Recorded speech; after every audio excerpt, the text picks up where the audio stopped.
O som do esfregão arrastando pelo chão do corredor vazio era a única companhia que Dona Cecília conhecia àquela hora da manhã. 5:30. O colégio São Bartolomeu ainda dormia, mergulhado naquele silêncio frio que só existe antes do primeiro sinal, antes das vozes, antes do mundo lembrar que ela existia. E talvez fosse exatamente por isso que ela gostava daquela hora. Ali, naquele intervalo entre a noite e o dia, ninguém precisava fingir que não havia, porque não havia ninguém para fingir. Cecília tinha 52 anos, mas as mãos pareciam ter 70. Dedos rachados pelo cloro, unhas curtas, uma aliança fina que ela girava no dedo quando ficava nervosa. Embora o homem que um dia a tinha colocado ali já não existisse mais. Vestia o mesmo uniforme cinza há 6 anos, lavado tantas vezes que o tecido tinha um brilho gasto, quase prateado nas costas. Os sapatos eram pretos, baixos, do tipo que ninguém escolhe, apenas aceita. E o cabelo, sempre preso num coque apertado, escondia os fios brancos que tinham chegado cedo demais, como tudo de difícil na vida dela. Ela passava o pano nas paredes do corredor leste, onde ficavam as salas do ensino médio, e seus olhos, sem querer, percorriam as fotos dos alunos formandos pendurados nos quadros de honra. Rostos limpos, sorrisos brancos, uniformes impecáveis, filhos de juízes, de empresários, de embaixadores. O Colégio São Bartolomeu não era uma escola. Era uma fortaleza onde o futuro do país era esculpido com aulas de mandarim, intercâmbios na Suíça e bolsas para Harvard. E Cecília, todos os dias, limpava o chão por onde esses futuros caminhavam sem nunca olhar para baixo. Entre todos aqueles rostos, havia um que ela conhecia melhor do que devia. Rafael Andrade Vasconcelos, 17 anos. Filho único de Henrique Vasconcelos, dono da maior construtora do estado, homem cujo nome aparecia nos jornais quando alguma ponte era inaugurada ou algum político precisava de um aperto de mão estratégico. Rafael era alto, de cabelos escuros, sempre desalinhados, olhos de um verde estranho, quase cinza, e uma expressão permanente de tédio que os professores confundiam com arrogância e os colegas confundiam com superioridade. Mas Cecília, que o observava há quase 4 anos, sem que ele jamais tivesse notado, sabia que aquilo não era arrogância, era cansaço. Um cansaço de quem desistiu de explicar. Rafael era o pior aluno da escola. Reprovava em matemática, dormia nas aulas de história, entregava redações em branco. Os professores falavam dele nos corredores como se falassem de um defeito de fábrica num produto caro demais para devolver. O menino tem tudo, mas não quer nada. Tom, se não fosse o pai, já tinha sido expulso há anos. Uma pena com aquele sobrenome. Cecília ouvia tudo enquanto esvaziava os cestos de lixo das salas dos professores. E sempre que ouvia, alguma coisa apertava no peito dela. Porque ela sabia. Ela sabia o que ninguém ali sabia. Naquela manhã de terça-feira, quando o sol começava a se entrar pelas janelas altas do corredor, Cecília parou em frente à porta da biblioteca. Era ali que ela mais demorava na limpeza, não por necessidade, mas porque gostava do cheiro dos livros, daquela coisa antiga e calma que o papel velho tem. E foi ali, naquela manhã, que ela viu Rafael pela primeira vez fora da rotina dele. O menino estava sentado numa das mesas do fundo, sozinho, com a cabeça apoiada nos braços, e parecia ter passado a noite inteira ali. O uniforme amassado, os olhos vermelhos, um caderno aberto na frente dele, cheio de rabiscos que pareciam mais desenhos do que palavras. Cecília hesitou na porta. Sabia que devia entrar, limpar e sair, sem dizer nada, como sempre. Era a regra não escrita do lugar onde ela trabalhava. Funcionários da limpeza não falavam com alunos, não cumprimentavam, não existiam, mas alguma coisa naquele menino naquela manhã não a deixou passar reto. Talvez porque ela tivesse conhecido a mãe dele. Talvez porque soubesse o que ele estava carregando sem saber que carregava. Talvez porque, depois de tantos anos guardando aquele segredo, o peso dele tivesse começado a ficar grande demais para uma mulher sozinha. Ela entrou em silêncio, com o carrinho de limpeza, e começou a passar o pano nas estantes próximas. Rafael não levantou a cabeça. Cecília ficou ali por longos minutos, fingindo trabalhar, observando aquele garoto que tinha o rosto da mãe e os ombros do pai, e que não sabia que existia uma mulher no mundo que tinha rezado por ele todas as noites dos últimos 14 anos. Foi quando ela viu, escapando do caderno, uma folha solta, uma folha com o desenho de uma mulher de cabelos longos, sentada num jardim, sorrindo. O traço era hesitante, infantil em alguns pontos, mas havia ali uma ternura que doía de olhar. Cecília reconheceu o rosto antes mesmo de ler o nome escrito embaixo, num canto com letras pequenas. Helena, do jeito que eu lembro. Helena. O nome bateu no peito dela como uma pedra jogada num poço fundo. Helena Andrade, a mãe de Rafael, a mulher que tinha morrido quando o menino tinha 3 anos, num acidente que os jornais da época chamaram de tragédia, mas que Cecília sabia ter sido outra coisa. Helena, que tinha sido sua amiga. Helena, que tinha sido a única pessoa naquele mundo de gente importante a olhar para Cecília como se ela fosse gente também. Helena, que numa tarde de chuva, semanas antes do acidente, tinha chegado à casa simples de Cecília com um envelope nas mãos e os olhos cheios de medo. Guarda isso para mim, Ceci. Não abre. Só guarda. E se um dia acontecer alguma coisa comigo, você entrega para o meu filho. Mas só para ele, quando ele for grande o suficiente para entender. Ela tinha dito aquilo, segurando as mãos de Cecília com tanta força que tinha deixado marcas. Promete para mim, Ceci. Promete que você vai esperar até ele estar pronto. Promete que você não vai entregar para mais ninguém, principalmente para o Henrique. Cecília tinha prometido, e tinha cumprido. O envelope estava guardado havia 14 anos no fundo de uma gaveta, embrulhado num pano azul, esperando o dia certo. Ela tinha visto Rafael crescer de longe, primeiro nas fotos dos jornais, depois nos corredores da escola, onde, por uma ironia que só a vida sabe escrever, ela tinha conseguido um emprego de faxineira 3 anos depois da morte de Helena. Tinha visto o menino virar adolescente, tinha visto o brilho dos olhos dele apagar pouco a pouco, tinha visto o pai aparecer nas reuniões de pais com a nova esposa, uma mulher loira de sorriso ensaiado, e nunca uma vez sequer perguntar pelas notas do filho. Tinha visto tudo, em silêncio, esperando, e agora ali estava ele, na biblioteca vazia, desenhando o rosto de uma mãe que ele mal tinha conhecido, com uma saudade tão grande que escorria do papel. Cecília largou o pano, aproximou-se devagar, como quem se aproxima de um animal ferido, e parou ao lado da mesa. Rafael, sentindo a presença, levantou a cabeça lentamente. Os olhos verdes encontraram os dela pela primeira vez em 4 anos de convivência muda, e ele franziu a testa, sem entender o que aquela mulher do uniforme cinza queria dele. Desculpa atrapalhar, disse Cecília, e a voz dela saiu mais firme do que ela esperava. Eu só queria perguntar uma coisa, esse desenho, essa mulher, é a sua mãe? Rafael olhou para o papel, depois para ela, e o rosto dele endureceu daquele jeito que ele tinha aprendido a endurecer toda vez que alguém mencionava Helena. Era uma defesa, um portão que ele fechava antes que alguém pudesse entrar. Você não devia estar lendo as minhas coisas, ele disse, baixo, mas sem raiva, apenas cansado, como sempre. Eu não li. Eu vi. E vi porque conheci ela. O silêncio que se instalou entre eles foi tão denso que Cecília pôde ouvir o próprio coração batendo. Rafael ficou imóvel, como se as palavras que ela tinha dito não tivessem chegado direito até ele, como se precisassem ser repetidas para fazerem sentido. Os dedos dele, que estavam segurando o lápis, soltaram. O lápis rolou pela mesa e caiu no chão, e nenhum dos dois se mexeu para pegá-lo. Você conheceu minha mãe? A voz dele saiu rouca, infantil de repente, como se naquele segundo ele tivesse voltado a ter 3 anos. Cecília puxou uma cadeira e sentou-se na frente dele. Pela primeira vez em 4 anos ela existia. Pela primeira vez, alguém naquela escola estava olhando para ela como se ela fosse uma pessoa, e não um móvel que se movia sozinho pelos corredores. Eu trabalhei na casa de vocês, antes de você nascer, ela disse. Sua mãe me contratou para ajudar nas tarefas, mas a gente acabou virando amiga. Ela não tinha muitas amigas. As pessoas do círculo do seu pai não gostavam dela. Achavam que ela era simples demais, que não tinha sido educada para ser esposa de quem ela era.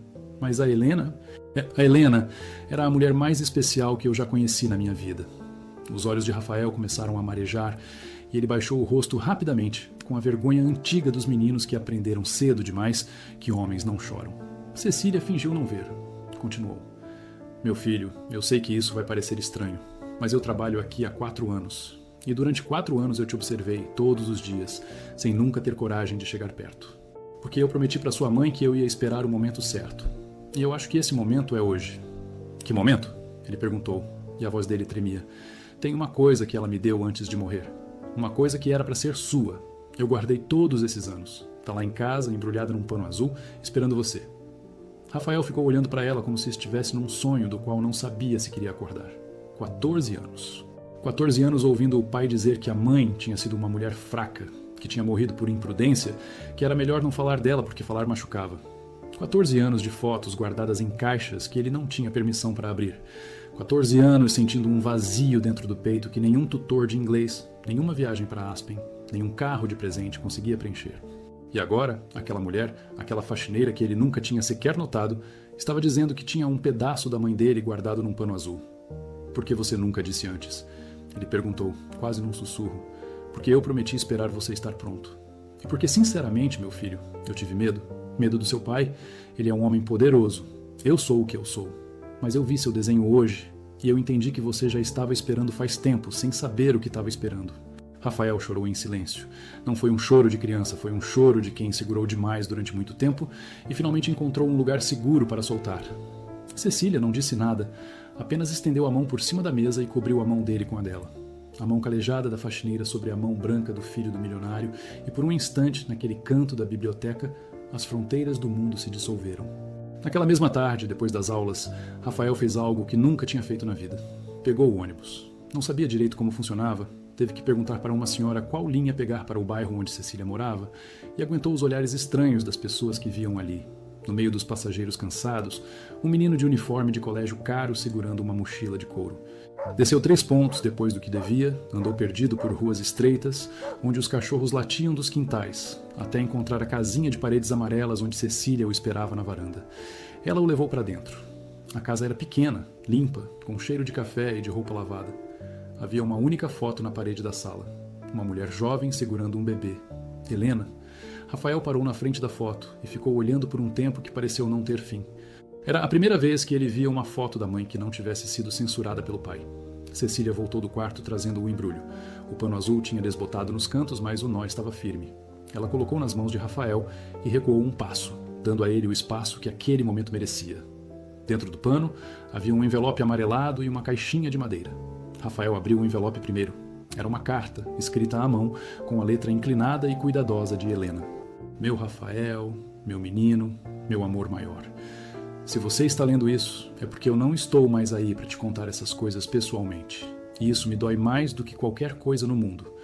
Eu queria ter te contado tudo olhando nos seus olhos. Queria ter te visto crescer. Queria ter te pegado no colo até você ficar grande demais para caber.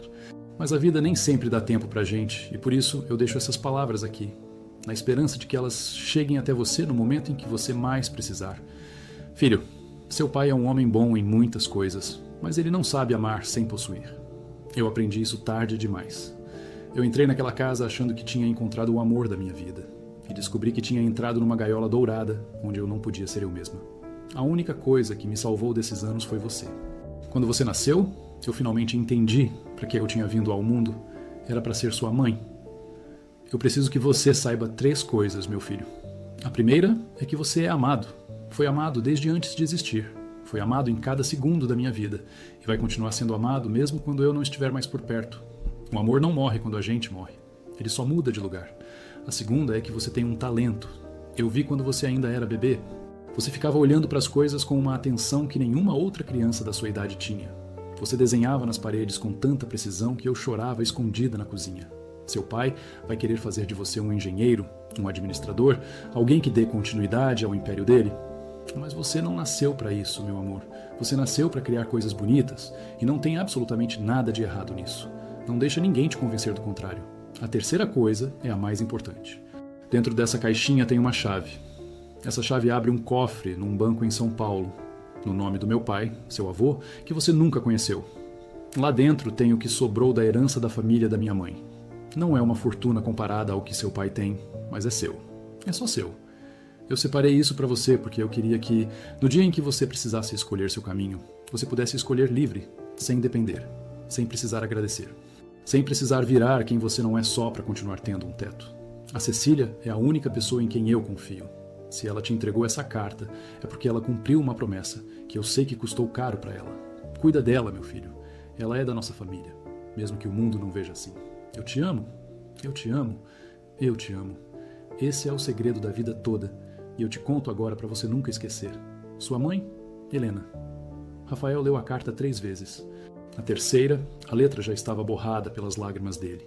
Quando finalmente levantou os olhos, Cecília estava sentada no sofá em frente, chorando em silêncio, com as mãos no colo, segurando a aliança fina do dedo com força. A senhora carregou isso sozinha por 14 anos, ele disse, e a voz era de adulto agora, era de homem. 14 anos. Eu prometi. A senhora podia ter aberto, podia ter usado para alguma coisa. Ninguém saberia. Eu saberia. Rafael se levantou, atravessou a sala e ajoelhou-se no chão na frente dela. Encostou a testa nos joelhos da faxineira como se ela fosse a mãe que ele nunca tinha tido a chance de abraçar de novo, e Cecília, que durante 4 anos tinha sido invisível dentro de uma escola cheia de gente. Finalmente passou as mãos calejadas pelos cabelos daquele menino e fez aquilo que ela tinha sonhado em fazer desde a primeira vez que o tinha visto pelo corredor. Ela disse o nome dele. Apenas o nome.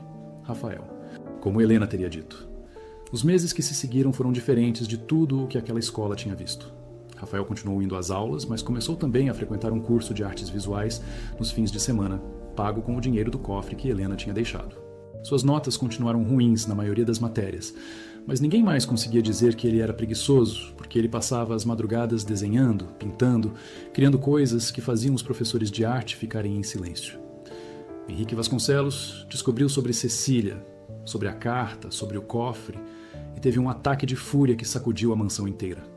Ameaçou processar a faxineira, ameaçou tirá-la do emprego, ameaçou deserdar o filho.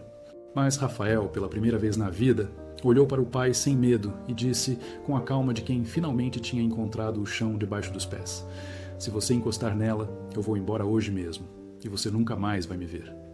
Henrique não encostou. Cecília continuou trabalhando no Colégio São Bartolomeu por mais um ano, porque ela disse que não saberia o que fazer da vida se parasse de trabalhar, mas os corredores ficaram diferentes para ela. Rafael passava todas as manhãs antes da aula para tomar café com ela na copa dos funcionários, e os outros alunos, que antes nem sabiam que aquela mulher do uniforme cinza tinha um nome, começaram a cumprimentá-la quando passavam. Algumas coisas no mundo mudam devagar, mas quando começam a mudar, mudam para sempre. 2 anos depois, Rafael entrou para uma das melhores escolas de arte da Europa, com bolsa integral por mérito próprio. No dia em que embarcou, Cecília foi ao aeroporto. Vestiu o melhor vestido que tinha, um vestido florido que Helena tinha lhe dado de presente havia muitos anos e que ela nunca tinha tido ocasião de usar. Rafael a viu de longe, atravessou o saguão correndo e abraçou-a como se ela fosse a única coisa sólida no mundo. Pessoas olharam. Ele não se importou. "Volta para mim, viu?" ela disse com a voz embargada. "Eu sempre volto", ele respondeu. "A senhora é a minha família." O avião decolou. Cecília ficou parada na grande janela do aeroporto, vendo o ponto prateado sumir no céu, e pela primeira vez em 14 anos sentiu o peso de uma promessa cumprida saindo dos ombros dela. Helena, em algum lugar, devia estar sorrindo. E talvez, pensou Cecília enquanto caminhava devagar de volta pelo saguão silencioso, talvez a vida não fosse uma questão de quem nasce com tudo ou quem nasce com nada. Talvez fosse uma questão de quem está disposto a esperar, de quem está disposto a guardar um envelope embrulhado num pano azul por 14 anos, sem abrir, sem contar, sem pedir nada em troca, só porque uma amiga, numa tarde de chuva, tinha pedido. E quando o sol da tarde entrou pelas vidraças do aeroporto e iluminou o rosto cansado da faxineira, que tinha mudado uma vida sem nunca ter pedido para mudar a sua própria, qualquer um que tivesse olhado com atenção teria visto, ali, algo que se parecia muito com a coisa mais rara e mais bonita que existe no mundo: uma mulher finalmente sendo vista.